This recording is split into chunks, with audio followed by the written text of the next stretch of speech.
Qwen2-7B and Qwen2.5-7B each have about 7 billion parameters.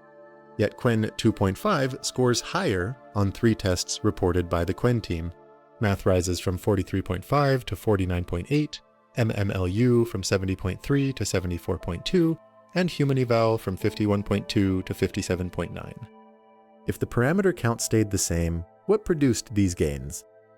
The obvious answer is a new architecture. But Qwen 2.5 uses a largely familiar one. That familiar architecture is a decoder-only transformer. At each layer, attention combines information from earlier tokens. A feed-forward network then processes the result. Qwen 2.5 also retains rotary position embeddings, SwiGLU, and RMS normalization from Qwen 2. One efficiency feature is grouped query attention, or GQA. During generation, attention stores key and value vectors for earlier tokens.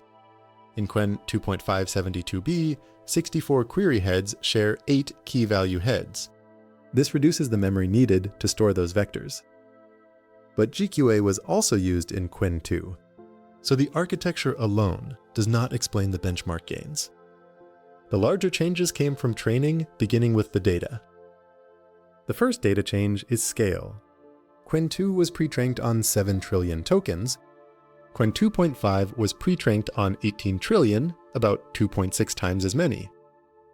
The mixture of data also changed. Web datasets contain large amounts of commerce, social media, and entertainment content, including repeated templates. The Qwen team sampled less from these overrepresented sources and more from science, technology, mathematics, code, and academic writing. Earlier, Qwen models helped score the quality of multilingual samples. Specialized mathematics and coding data was added to pre-training. Earlier models also generated synthetic examples, which reward models filtered before those examples were used. A sampling weight is the probability that the next training example comes from a particular domain. When mathematics receives a higher weight, mathematics examples contribute to more training updates. When an overrepresented source receives a lower weight, it contributes to fewer updates.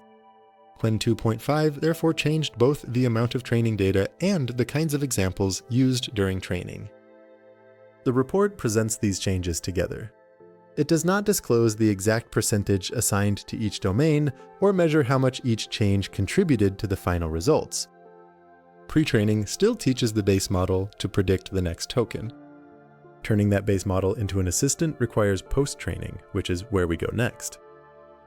Pre-training produces a base model that predicts the next token. Post-training then adjusts that model to follow instructions and favor responses that meet selected criteria. Qwen 2.5 uses 3 post-training methods. The first is supervised fine-tuning, or SFT.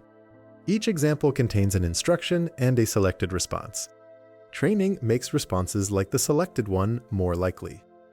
Qwen 2.5 uses more than 1 million examples covering mathematics, coding, structured data, logic, multiple languages, and instruction following. For answers that can be checked, static analysis and unit tests remove examples that fail. The second method is direct preference optimization, or DPO. For the same prompt, the training data contains a preferred response and a rejected response. In our median example, one function incorrectly returns 3, while the other correctly returns 5. DPO increases the probability of the preferred response relative to the rejected one. The report describes about 150,000 pairs evaluated through automated tests and human review. The third method is Group Relative Policy Optimization, or GRPO. For each query, Qwen 2.5 generates 8 responses. A reward model scores all 8. GRPO compares each score with the other scores in the group. Training increases the probability of higher scoring responses and decreases the probability of lower scoring ones. If all 8 scores are similar, the comparison provides little direction. When the scores differ, the training process can clearly identify which responses received higher and lower rewards.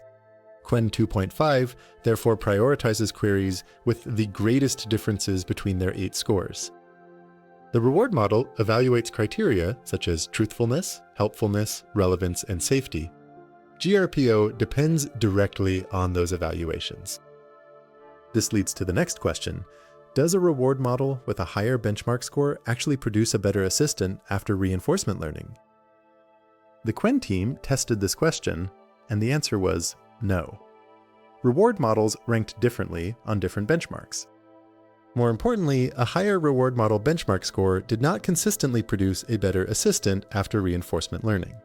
So the benchmark score alone could not identify which reward model would work best during training.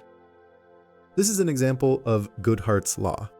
Improving a numerical measure does not guarantee an improvement in the outcome that measure is intended to represent. Here, the intended outcome is a better assistant. The model benchmarks also require careful interpretation.